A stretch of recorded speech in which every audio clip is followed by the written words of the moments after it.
మోంతా తుఫాను అనకాపల్లి జిల్లా రైతులకు అపార నష్టాన్ని కలిగించింది. శారదా నదికి భారీ గండి పడటంతో 6 గ్రామాల్లో వేలాది ఎకరాల వరి పంట పూర్తిగా మునిగిపోయింది. ఎకరాకు 30,000 వరకు ఖర్చు చేశామని, చేతికొచ్చే టైంలో తుఫాను తమను దెబ్బతీసిందని రైతులు ఆవేదన వ్యక్తం చేస్తున్నారు. యూరియా విషయంలో కూడా ఈసారి చాలా కష్టపడ్డామని, ఎలాగోలా సాధించి పొలంలో వేశామని చెప్పారు. ఇప్పుడు ఇలా నాశనం అయిపోయిందని కన్నీరు పెట్టుకుంటున్నారు. రాజాల గ్రామం నుంచి మా ప్రతినిధి నాయుడు మరింత సమాచారం అందిస్తారు. మోంతా తుఫాన్ రైతులకు కన్నీటిని మిగిలిస్తుంది. తుఫాన్ నేపథ్యంలో పడిన భారీ వర్షాలకు శారదా నది పొంగి ప్రవహిస్తుంది. శారదా నది వెళ్లే మార్గంలో వైలోవ ప్రాంతంలో శారదా నదికి గండి పడడంతో రజాల పరిధిలో ఉన్న వేలాది ఎకరాలు పంట మునిగాయి. ప్రస్తుతం మనం చూడొచ్చు, రజాల ప్రాంతంలో ఉన్న ఒక పంట పొలంలో ఉన్నాం. ఇక్కడ పంట పొలం మొత్తం పూర్తిగా మునిగిపోయింది. అసలు పంట పొలం అనేది మనకి ఎక్కడ కనిపించలేదు. మరికొన్ని రోజుల్లో పొట్టకొచ్చి సేను మరికొన్ని రోజుల్లో చేతికి అందుతుందన్న తరుణంలోని ఇలాంటి పరిస్థితి రైతులకి ఏర్పడింది. అసలు చూసుకున్నట్లయితే మనిషి నడుము వరకు కూడా నీరు వచ్చే పరిస్థితి కనపడుతుంది. ఎక్కడా కూడా పంట అనేది కూడా మనకి కనిపించలేదు. మనం చూసినట్లయితే ఒక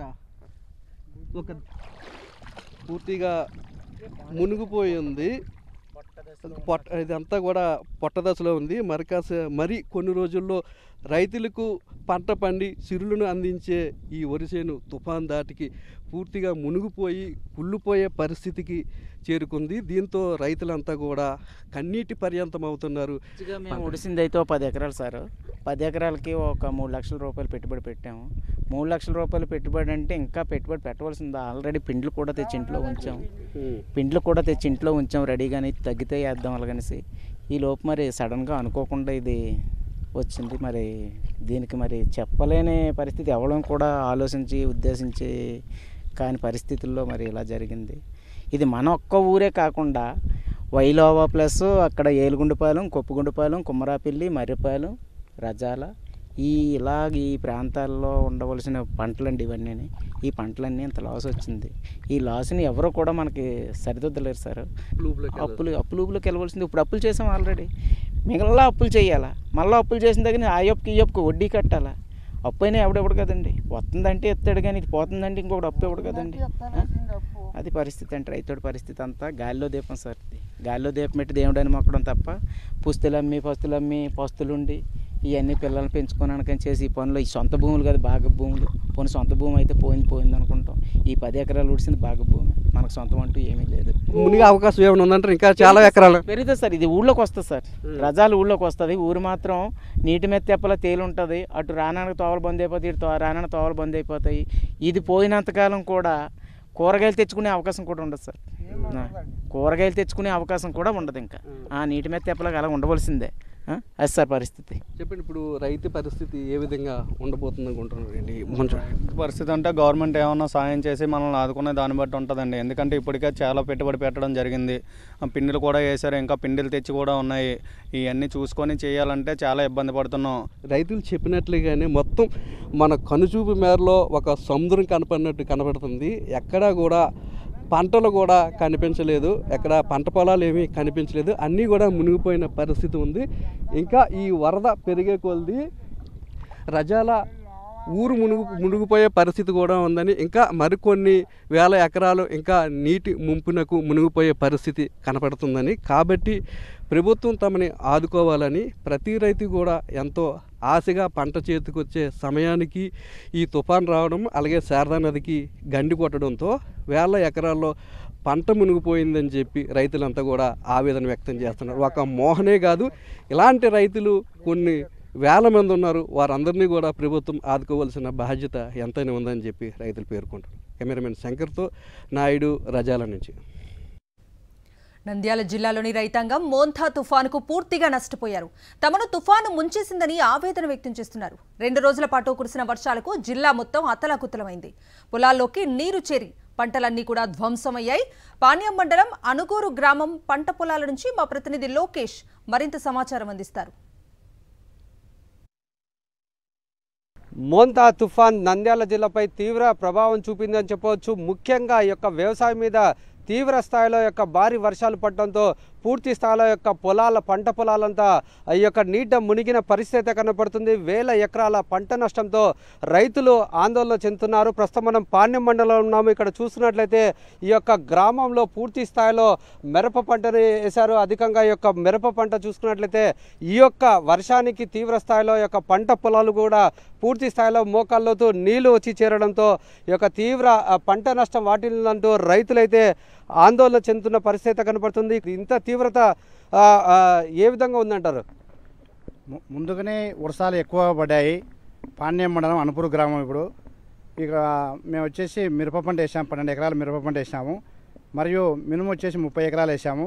శనగ వచ్చేసి ఒక 15 ఎకరాలు వేసాము. మొత్తము పెద్ద వర్షాలు పడుతూ వచ్చినాయి. అట్నే మేము మందు కొట్టుకుంటా పెట్టుబడి పెట్టుకుంటా అదే విధంగానే వచ్చాము. ఈ మోంతా తుఫాను వల్ల భారీగా నష్టపోయినాం. మరి ఎంత నష్టం అంటారు? ఇప్పుడు ఒక ఎకరాకు ₹1,00,000 నష్టం వచ్చింది మిరప పంటకు. మినుము పంట మాత్రం అసలు బుడ్డలు రేపు మాపం మిషన్ వేసి కొడితే మనకు ఇండ్లు జరుగుతాయి. అలాంటి బుడ్డలు అన్నీ మొత్తం కుళ్ళిపోయినాయి. అంత మొత్తం ఏం లేదు, బూజు వచ్చేసింది. అంత భారీ నష్టం వచ్చేసింది. మీ గ్రామంలో ఎన్ని ఎకరాల్లో ఈ యొక్క పంట సాగు చేశారు? 1000 ఎకరాలకు ఎక్కువనే కానీ తక్కువ మాత్రం ఏముండదు సార్. ఇప్పుడున్న పరిస్థితుల్లో ఈ యొక్క వర్షాల వలన ఏంటిది అంటారు? ఎటువంటి సహాయం మీకు కావాలి ప్రస్తుతానికి? వర్షం నీరు వల్లనే 5 మిరప మునిగిపోయింది అనమాట. 5 ఎకరాలు మిరప మునిగిపోయింది, 5 ఎకరాలు మినుగురు మునిగిపోయింది. రేపు మొప్ప కోసేది మినుగురు అయితే ఇంకా మిరపకి ఎకరాకు ₹1,00,000 మిరపకి వచ్చింది. ఎకరాకి 20,000 మినుగు పెట్రోల్ కూడా వచ్చింది. ఇప్పుడు పట్టించే కూడా ఎకరా ₹40,000 మినుగులకు వస్తూ అది జరిగింది సార్. ఇప్పుడు మరి ప్రభుత్వం నుండి ఎటువంటి సాయం అందాలని మీరు కోరుకుంటున్నారు? ఈ పెట్టుబడి రావాల్సింది సార్, పెట్టుబడులు ఇవ్వాలని అంతే కోరుతున్నాం. పురుగులు సార్ ఇక్కడ ఏర్లు వచ్చి వాన పడి రైతు భంగం అవుతుంటే మాకు ₹1,00,000 నష్టం. 2 ఎకరాలు మిరప నాటాను. నీళ్ళు చూడు ఇంజన్ వేసి అక్కడ వాటర్ కొడుతున్నాం. మాకు పెద్ద నష్టం సార్. నష్టపరిహారం చెల్లించాలా ప్రభుత్వాన్ని కోరుతున్నాం. మోటార్ని ఆన్ చేసుకుంటూ ఆ యొక్క మోటార్ ద్వారానే నీటిని తోడేస్తున్నారు. దీనివలన అంటే మోటార్ ద్వారా ఈ నీళ్లు తోడేసినా కానీ ఈ యొక్క పంట నిలబడుతుందా? నిలబడదు. ఈ పంట నిలబడదు. ఇప్పటికీ మిరపకు వచ్చేసి ₹1,00,000 నుంచి 70,000 వరకు పెట్టుబడి పెట్టినాము. ఇదైతే ఈ మోంతా తుఫాను వల్ల మాకు దెబ్బతిన్నాయి. 80% ఇత్తనాలు కూడా వేసినాం. మందులు ఇత్తనాలు ఎకరాకు ఇత్తనం వేసిన దానికే 20,000 ఖర్చు వచ్చింది. అది కూడా మాకు ఇప్పుడు అంతా ఈ మోంతా తుఫాను వల్ల మొలక రావడం లేదు. కుళ్ళిపోయినాయి, ఇత్తనాలు కుళ్ళిపోయినాయి. మళ్ళీ మామూలుగా సేల్ చేసుకొని బిల్లు అయినాయి. అవిలా చేసుకొని మేము మళ్ళీ ఎకరాకు 20,000 పెట్టుబడి పెడితే కానీ మాకు ఇత్తనం నిలబడదు. మాకు ఇన్సూరెన్స్ లేదు. ఈ క్రాప్ చేసిన వాళ్ళకే డబ్బులు అంటారు. ఇప్పుడు ఎంతవరకు ఈ క్రాప్ జరిగిందో ఈ పొలం మీద ఏమో మాకు కూడా తెలియదు. మేము అవిలా ఆశీల పంట మీద ఆలోచన చేస్తున్నాం. పంట వచ్చాది అని గవర్నమెంట్ ఇప్పుడు ఇచ్చేది కూడా మాకు చాలదు. ఆలోచన చేసి గవర్నమెంట్ వాళ్ళే ఆలోచన చేసి ఇంతవరకు ఇచ్చే ఇల్లు బాగుంటుంది అని ఆలోచన చేసి ఇవ్వాలి వాళ్ళు. మరి మీరు చెప్పండి, అంటే ప్రభుత్వం చెప్తున్నారు, ముఖ్యమంత్రి కూడా దీని మీద స్పందించారు. ఏదైతే ఇన్సూరెన్స్ చేసిన వాళ్ళకే ఒక పంట నష్టపరిహారం చెల్లిస్తామని చెప్పేసి అంటున్నారు. మరి ఏంటిది మీకు అంతకు ఉన్నాయా రైతులకు? ఇప్పుడు జనపూర్ గ్రామము దాదాపు 1000 ఎకరాలు మిరప పొలం కానీ, పొగాకు కానీ, శనగ కానీ, అదేవిధంగా మన మినుము కానీ, జొన్న కానీ అన్నీ ప్రతి ఒక్క పైరు నేల నాశనం అయిపోయింది. దాదాపు 2 రోజుల నుండి 24 గంటలు దాదాపు దాటింది. ఇప్పుడు వర్షంతో 24 గంటలు మోకాళ్ళతో మంచి లోతు నీళ్ళలో ఉన్నాయి. ఇవైతే పంటలు రావు. ఇన్సూరెన్స్ చేసే 100కి 30%, 70% నష్టపోతారు. ప్రభుత్వం ఏంటోనే ఖచ్చితంగా రైతులకు ప్రతి అన్యాయం జరిగే రైతు కల్లా వెంటనే చర్య తీసుకొని ఇక్కడ ప్రతి రైతుకు న్యాయం చేయాలని కోరుకుంటున్నాం. ఇది మనం చూసుకున్నట్లయితే ఈ యొక్క అన్పూర్ గ్రామంలో చూసుకున్నట్లయితే 1000 ఎకరాలకు పైగా పూర్తి స్థాయిలో యొక్క మినప కావచ్చు, ఈ యొక్క మిర్చి కావచ్చు, పొగాకు కావచ్చు, పూర్తి స్థాయిలో యొక్క పంటను వేసిన పరిస్థితి. ఈ తరుణంలో ఒక్కసారిగా ఈ యొక్క తుఫాన్ ప్రభావం చేత 1000 ఎకరాల యొక్క పంట అయితే తీవ్రంగా నీట మునిగి తీవ్ర నష్టమైతే వాటిల్లిన పరిస్థితి కనపడుతుంది. ఈ నేపథ్యంలో ఖచ్చితంగా ప్రతి ఒక్క రైతును ఆదుకోవాలంటూ రైతులు ఎంతో ఆవేదన వ్యక్తం చేస్తున్న పరిస్థితి కనపడుతుంది. కెమెరామెన్ అరవింద్తో లోకేష్, సాక్షి టీవీ, నంద్యాల జిల్లా. మోంతా తుఫాను కృష్ణా జిల్లాలో రైతాంగం వెన్ను విరిచింది. బలమైన గాలులతో విరుచుకుపడి అన్నదాతను నిలువునా ముంచేసింది. గింజ కడుతున్న సమయంలో వరి పంట నేలవాలి కుళ్లిపోతోంది. లక్షల్లో పెట్టుబడి పెట్టి అప్పుల పాలయ్యామని రైతులు ఆవేదన వ్యక్తం చేస్తున్నారు. మరిన్ని వివరాలు తోట్లవల్లూరు మండలం చినపులిపాక నుంచి మా ప్రతినిధి అశోక్ అందిస్తారు. మోంతా తుఫాన్ రైతులను పూర్తిగా కోలుకోలేని దెబ్బ కొట్టిందని చెప్పుకోవచ్చు. ప్రస్తుతం మనం కృష్ణా జిల్లా తోట్లవల్లూరు మండలంలో ఉన్న చినపులిపాక గ్రామంలో ఉన్నాము. ముఖ్యంగా వరి పంట చాలా తీవ్రంగా దెబ్బతింది. ఎందుకంటే మోంతా తుఫాను కారణంగా పెద్ద ఎత్తున ఈదురుగాళ్ళు వీచాయి. ఈదురుగాళ్ళ దాటికి మొత్తం వరి పొలాలన్నీ కూడా నేల కూలిన పరిస్థితి. ప్రస్తుతం మనం చిన్నపులిపాకలో ఉన్నాము. ఇక్కడ చూస్తే కనుక ఇదంతా కూడా ప్రస్తుతం పొట్ట దశకు వచ్చిన పంట. ఇది ఇప్పుడే గింజ కడుతోంది వరి. అయితే మరొక 20 రోజులు అయితే కనుక ఇది పూర్తిగా కంకే పూర్తవుతుంది. పంట దాదాపుగా రైతుకు చేతికి వస్తుంది. కానీ ఇప్పుడు ఈ పంటను ఏమీ చేసుకోలేని పరిస్థితి. ఎందుకంటే గాలుల తీవ్రతకు ఇదంతా కూడా పూర్తిగా నేలవాలింది. ఈ పంటను ఏం చేసుకోవాలో రైతులకు తెలియట్లేదు. ఎందుకంటే పంట పూర్తిగా చేతికి వచ్చిన తర్వాత ఒకవేళ నేల కూలినప్పటికీ కూడా ఈ పంటను కొంతన్న వారు అమ్ముకుని ఏదైతే ఈ నష్టాన్ని కొంత తీర్చుకునే అవకాశం ఉంటుంది. కానీ ప్రస్తుతం చూస్తే కనుక జిల్లా వ్యాప్తంగా దాదాపుగా 45,000 హెక్టార్లలో వరి పైరు ఇదే స్థాయిలో మొత్తం నేలవాలింది. రైతులు తీవ్ర ఆవేదనలో అయితే కూడా ఉన్న పరిస్థితి కనబడుతుంది. ఎందుకంటే వేల రూపాయల పెట్టుబడులు పెట్టి ప్రతి ఏటా కూడా తుఫాన్ల సమయంలో ఇదే తరహాలో పంట నష్టపోవడంతో వారు తీవ్ర నష్టాల పాలైతే కూడా ఇదవుతుంది. అనేక ఆర్థిక పరమైన ఇబ్బందులు ఎదుర్కొంటున్నారు, అప్పుల పాలైపోతున్నారు. ఈ పంట అంతా కూడా పూర్తిగా ఇలా మొత్తం నేల వాలటంతో వారు ఏం చేయాలో కూడా తెలియని పరిస్థితి కనబడుతుంది. అయితే మనతో పాటు కొంతమంది రైతులు ఉన్నారు, వారిని అడిగి తెలుసుకునే ప్రయత్నం అయితే చేద్దాం. పెద్దయినా ఈ తుఫాను ప్రభావంతో మీరు ఈ పంట అంతా పడిపోయింది, అసలు ఇది పనికొస్తుందా మీకు? పనికిరాదండి. సగం పోతుంది. మొత్తం ఈ రకంగా కుళ్ళిపోయి కిందదంతా బురదలో కుళ్ళిపోతుందండి. చాలా పోతుందండి. మామూలుగా 4 బస్తాలు వేది ఇప్పుడు 20 బస్తాలు 15 బస్తాలు కూడా అవటానికి ఇది. అది కాక గింజ బిగనప్పుడు ఇదంతా ఏమైందంటే తప్పకంకిలాగా అయిపోద్ది. ఏమి మాకు ఉపయోగం ఏమి ఉండదండి దీనివల్ల. ఇప్పటికే ఎకరానికి వచ్చి 30,000 దాకా పెట్టుబడి పెట్టి కూర్చున్నాం. అప్పులు తీసుకొచ్చి బ్యాంకుల్లో తెచ్చి బంగారం పెట్టి అప్పులు తెచ్చి పెట్టి కూర్చున్నాం. ఇప్పుడు వరకు మాకు ఏమొస్తాయండి ఇటు మీద? ఏదన్నా ప్రభుత్వం ఏదన్నా మాకు చూపిస్తే, దారి చూపిస్తే ఏదన్నా కొంతవరకు మేము ఒడ్డున పడగలుగుతున్నాం. అంటే గతంలో పంట ఇలా ఏదైతే తుఫాన్ల సమయంలో ఈ క్రాప్ అయి చేసేవాళ్ళు, అలాగే క్రాప్ ఇన్సూరెన్స్ ఇచ్చేవాళ్ళు, ఇప్పుడు ఏమైనా అలా నమోదు ఏమైనా చేసుకుంటున్నారా? ఈ క్రాప్ చేస్తున్నారా? ఇన్సూరెన్సులు అలాంటివి ఏమి లేవు. అసలు ఏమి ఇన్సూరెన్సులు లేవు, ఏమి లేవు. మాకు నష్టపరిహారం కూడా అయితే రాస్తామని చెప్పారు. అసలు ఏమి రాలేదు. అసలు ఇంత బయటికి ఎవరు వచ్చి చూసిన పాపం లేదు. అసలు ఇంత బయటికి ఎవరు రాలేదండి. అయితే మనం చూస్తున్నాము ఇప్పటి వరకు పంట పడిపోయి 2 రోజులు అవుతుంది. ఇంతవరకు కూడా కనీసం పంట నష్టం అంచనా వేసేందుకు అధికారుల బృందాలు కూడా ఎవరు వచ్చినట్టుగా కూడా లేదు. ఎందుకంటే రైతులు చాలా స్పష్టంగా చెప్తున్నారు తమ పంట ఎందుకు పనికిరాదు. ఎందుకంటే నవంబర్ నెలాఖరికి ఇది పూర్తి అవుతుంది. పంట అంతా కూడా అందుబాటులోకి వస్తుంది. అప్పుడు కోతలు కోస్తే ఇదంతా కూడా అమ్ముకోవడానికి ఉపయోగపడుతుంది. కానీ ఇప్పుడు అసలు పంట పూర్తిగా తయారీ కాకముందే పూర్తిగా వరి పంట కూడా ఇలా నేల వాలటంతో వీరంతా తీవ్ర ఆవేదన వ్యక్తం చేస్తున్నారు. మరికొంతమంది ఉన్నారు, ఆయనతో కూడా మాట్లాడే ప్రయత్నం చేద్దాం. మొత్తం ఈసారి మీరు ఎన్ని ఎకరాలు వేసారండి? ఎట్లా మీరు ఈ పంట అంతా కూడా ఇలా నేల పడిపోయింది కదా, ఏంటి పరిస్థితి మీకు? మాది ఒక 4 ఎకరాలు ఉందండి. మొత్తం అట్టగా పడిపోయింది. 25,000 30,000 పెట్టుబడి పెట్టాం గట్టిగా. ఎందుకు పనికి రాకుండా అయిందండి. గవర్నమెంట్ ఏదైనా సహాయం చేస్తే మాకు కట్టుబడి నెక్కుతాం. అయితే అంత కష్టానికి వచ్చి పంటను సాగు చేస్తే ఇప్పుడు వరి తుఫాను ఇలా తమను ముంచేసింది.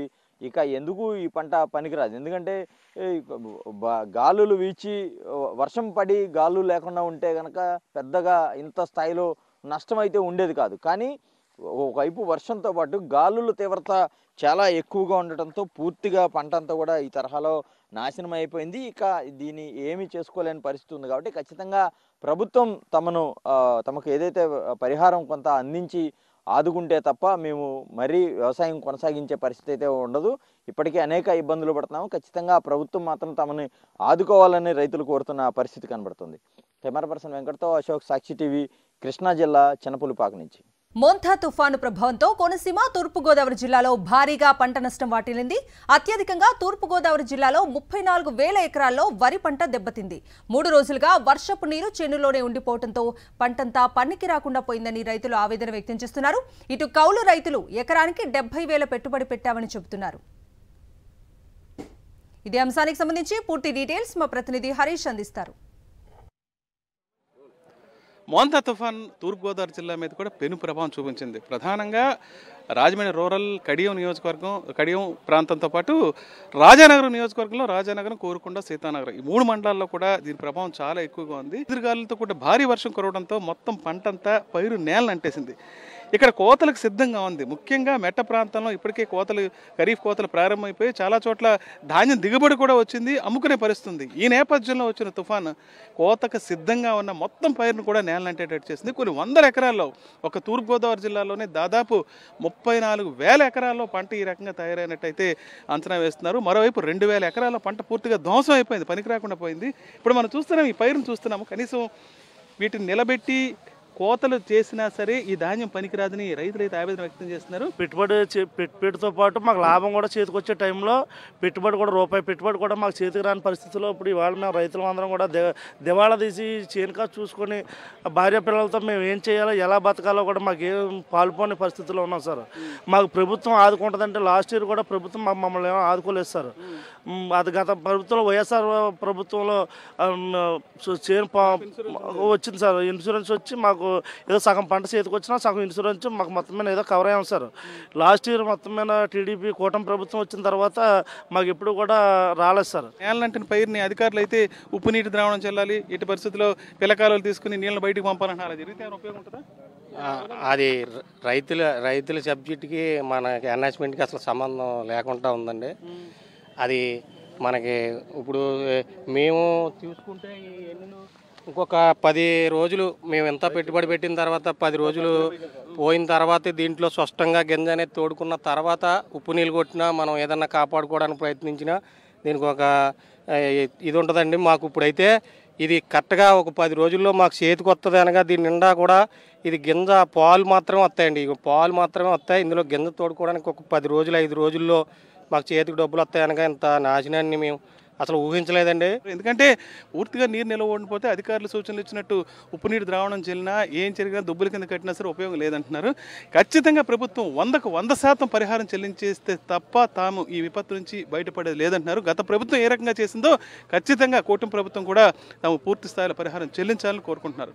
రాఘవాపురం నుంచి Vijay Harish for Sakshi news.